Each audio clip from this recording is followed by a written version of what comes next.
Pagdating sa breeding, ang style ko dyan, dahil ako, gumagamit ako ng flyer breeder, unang-una, hindi ko na sila gagamutin.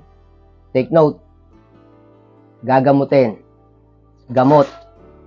Minsan kasi tinatanong, naggamot na ako, nagagamot ako. Magkaiba po kasi yon. Supplement, saka yung tinatawag naggagamot, yun yung anti. Kasi yung anti, yung antibiotic, anti-parasite, kumbaga curing.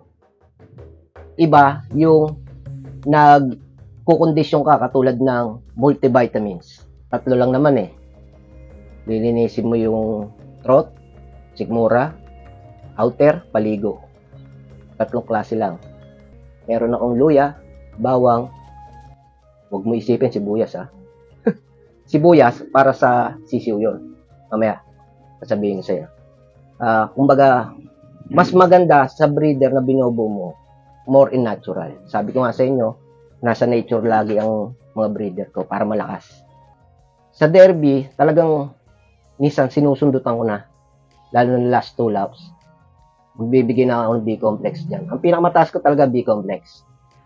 Tapos, yung anti, pag dumadating, yung iba gumagamit, ako hindi. Depende kasi sa ibon eh. Pag nagputek, pagbaba, kuha. Lipat sa cage, iba papainom ko sa kanya. Tapos lilinisin ko ang paa. Ang open skin ng ibon, dadalawa lang. Etong malapit sa etong ilong, malapit sa tuka, sa paa. Pag yan, nadumihan, mabilis pumapasok ang mikrobyo. Kaya sa magkakalapate, kung gusto niyo talaga magtagumpay, maka-achieve ng mga winners, kailangan may proper training kayo sa ibon niyo. Yung guidelines nila, kahit naman hindi may sulat eh. Basta isipin mo na lang, athlete yan, tao. Kailangan tulog, tamang kain, tamang ligo, tamang pahinga, tamang oras ng free time nila sa labas. Welcome back sa Herbin's Love TV!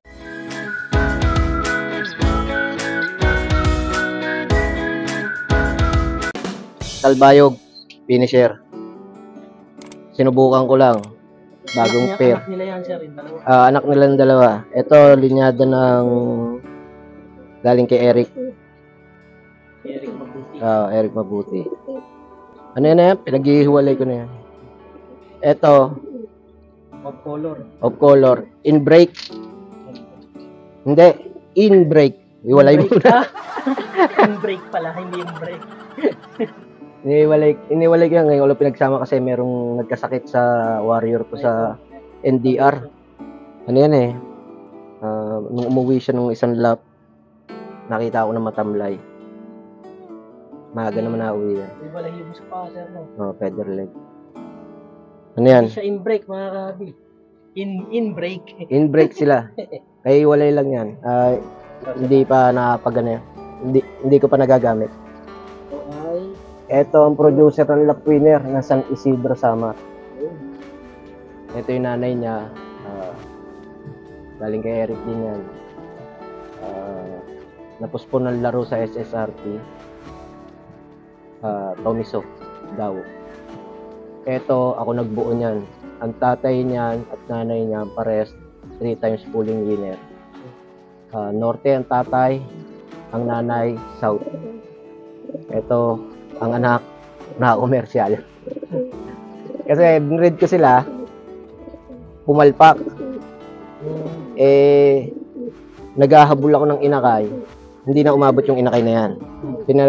Priority ko itong bagong experiment ko. Priority ko sila. Maganda naman ang produce, kamukha nung nandun na ibon sa harapan.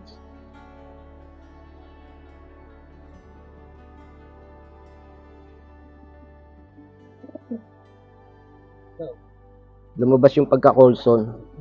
Yung may winter line. Trademark yan ng Colson. Malapit na iwala ito. Baka sa Martes, tanggalin ko na. Ay, hindi pa pala. Naka MacArthur ito yung isa.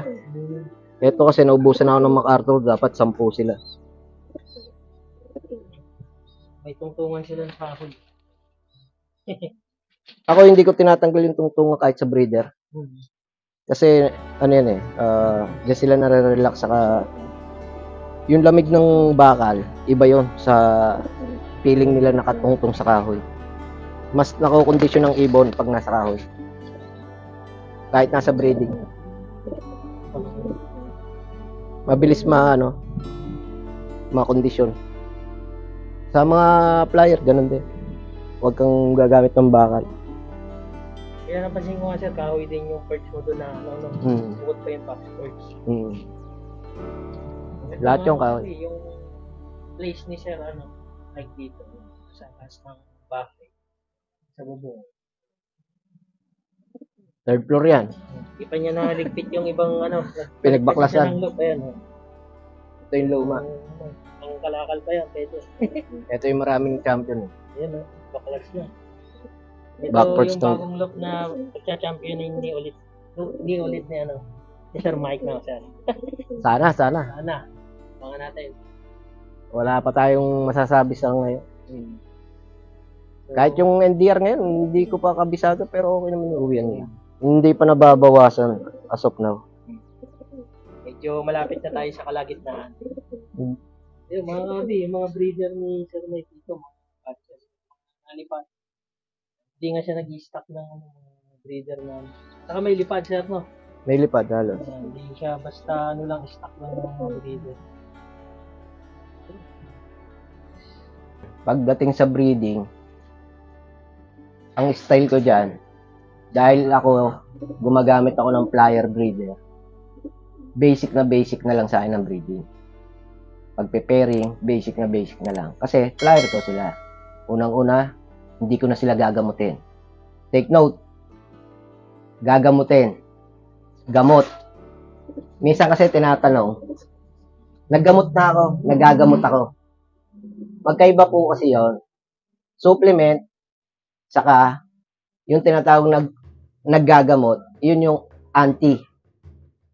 Kasi yung anti, yung antibiotic, anti-parasite, kumbaga curing. Iba yung nagkukondisyon ka katulad ng multivitamins. Gamot eh. Pag sinabi mo gamot, medicine. So magkaiba po yung curing sa multivitamins. Kaya ulitin ko sa inyo, magkaiba po sila.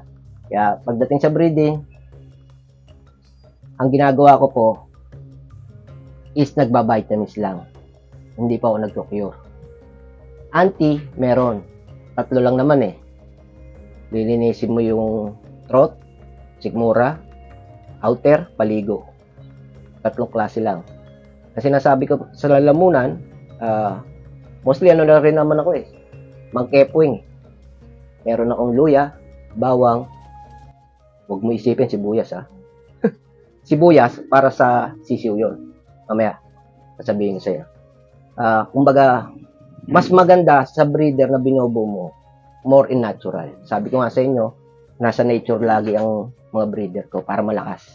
Pagdating sa breeding time, yun uli. Natural uli. Bawang, luya, luyang dilaw, 2 klaseng luya. Tapos oregano. Tapos malunggay.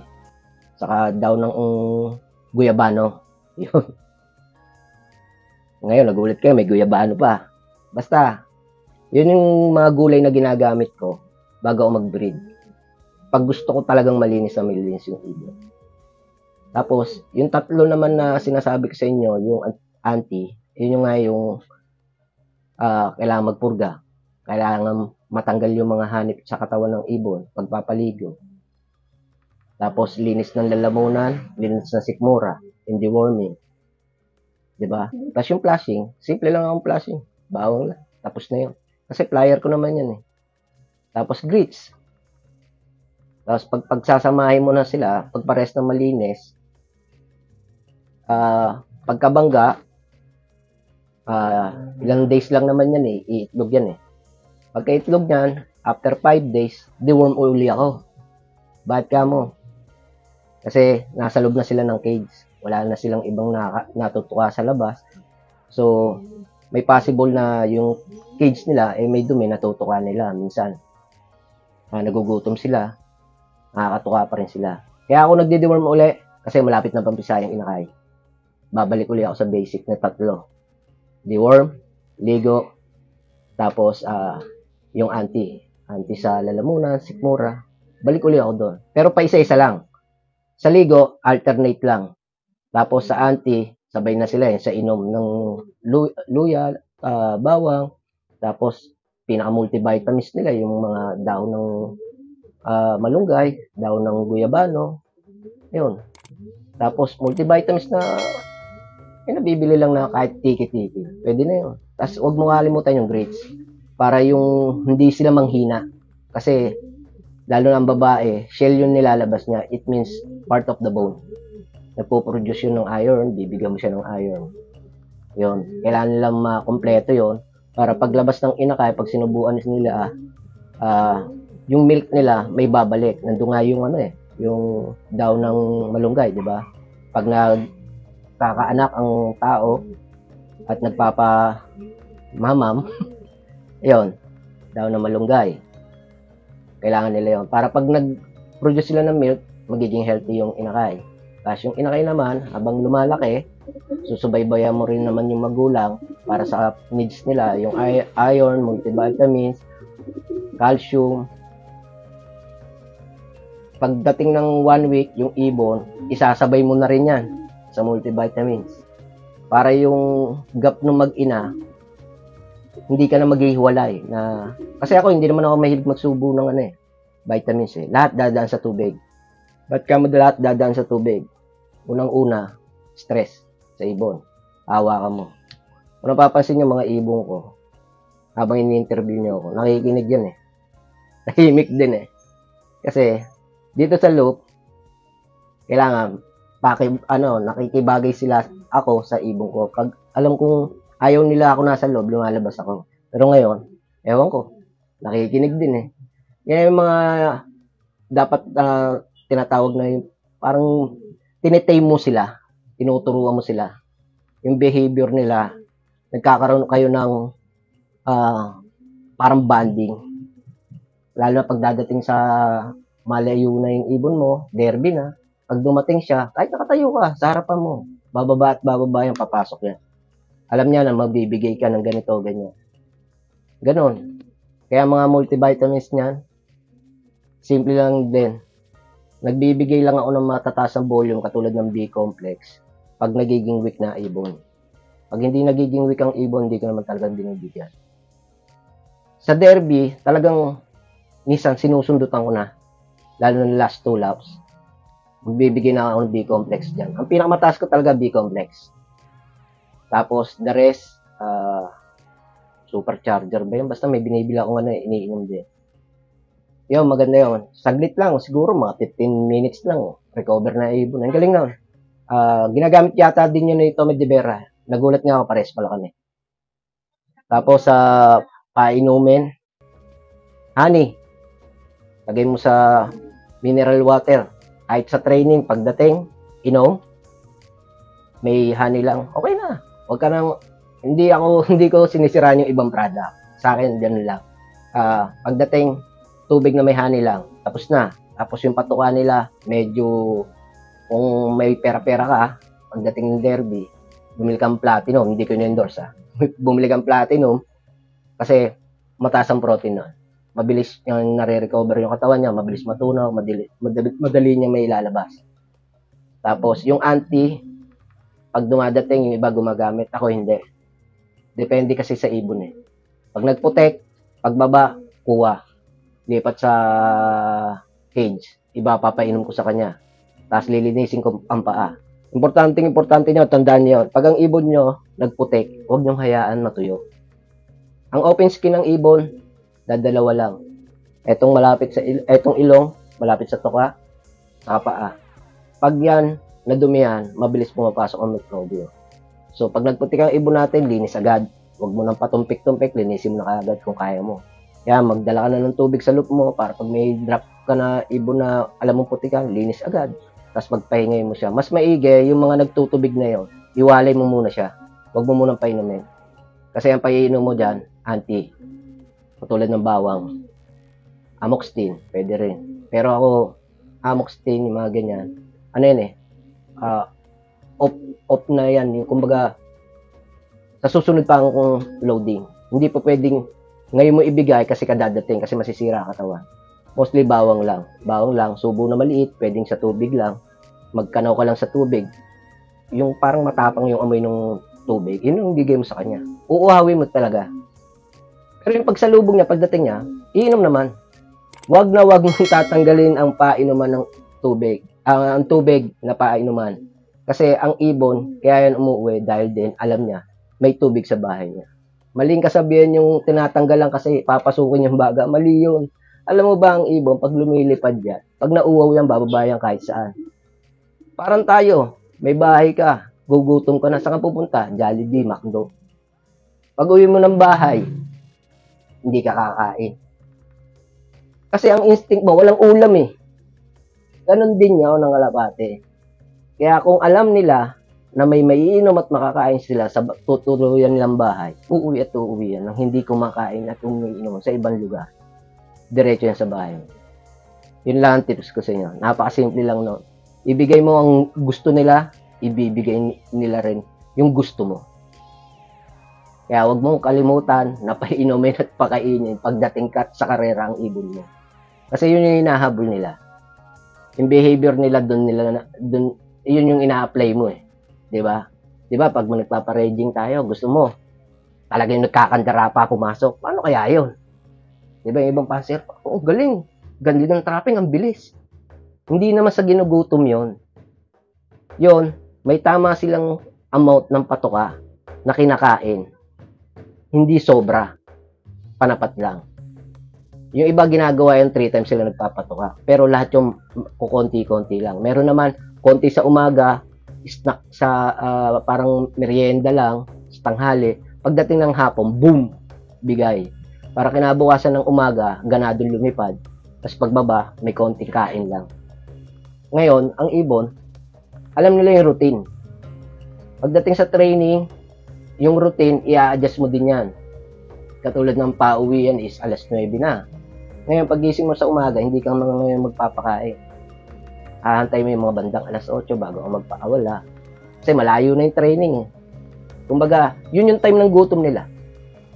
Tapos, pagbaba, pagod, gutom, pakainin mo.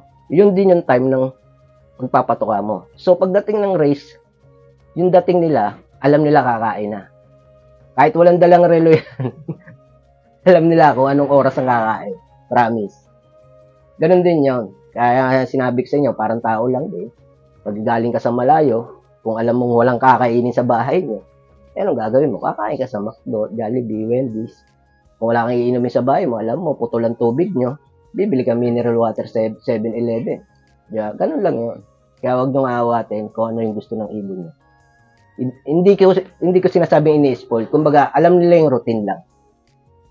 Ganon ang style ko sa pagte-training naman ng ibon. Pagdating ng training hanggang derby. Adjust lang. Kaya nga sabi ko sa inyo, mahirap pag marami kasi mahirap intindihin. Parang mga anak din yan. Ang dami mong anak, sakit ng ulo mo. Pero pag konti lang anak mo, mandong-mando mo, alam mo ugali. Mayabol ka lang. May mga tanong kasi na yung mga ibang fancier, may tutok, saka hindi tutok. Ay, ibig sabihin, isa, malapit lang ang trabaho o nasa bahay lang siya. Yung isa naman, nagtatrabaho, busy, may business. Yun ang pangalawang isang fancier. May suggestion ako na pwedeng gawin ng isang fancier na nagtatrabaho. Ang suggestion ko dyan is, hirap kayo magpatuka ng ibon, di ba? Tapos, magpapareging. Ganito gawin nyo. Sa madaling araw, pagising mo, bago ka umalis, dapat yung ilaw sa loop mo nakakonect sa ilaw ng labas ng bahay nyo. Alam mo kung bakit? Pagising mo kasi, bubuksan mo lang, hindi hila. Bubuksan mo siya. Di ilaw siya. Nakakonect doon sa ilaw niya sa baba. Makapagpapatuka ka. Pagkatapos mo magpatuka, pag gumising ang misis mo, papatay yung ilaw niya sa labas.